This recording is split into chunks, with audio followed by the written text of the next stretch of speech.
L'annonce de la construction de 2 nouvelles écoles a été accueillie comme un cadeau ce matin par le personnel et les élèves de l'établissement Archbishop Joseph McNeill à Edmonton.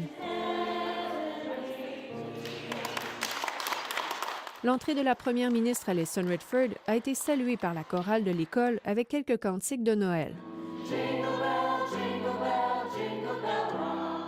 A new K-9 school. Elle a ensuite annoncé la construction d'une nouvelle école à Edmonton, alors que le ministre de l'Éducation, Jeff Johnson, faisait de même du côté de Calgary. Les 2 écoles sont des investissements annoncés dans le dernier budget provincial.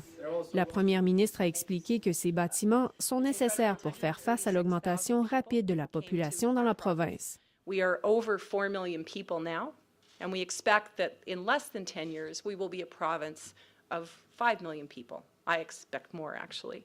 Il y a présentement un peu plus de 4 millions de personnes en Alberta et plus d'1 million de résidents pourraient s'ajouter en moins de 10 ans. Un grand nombre d'écoles de la province débordent déjà. Des établissements ont même dû se procurer des écoles portatives pour répondre à la demande.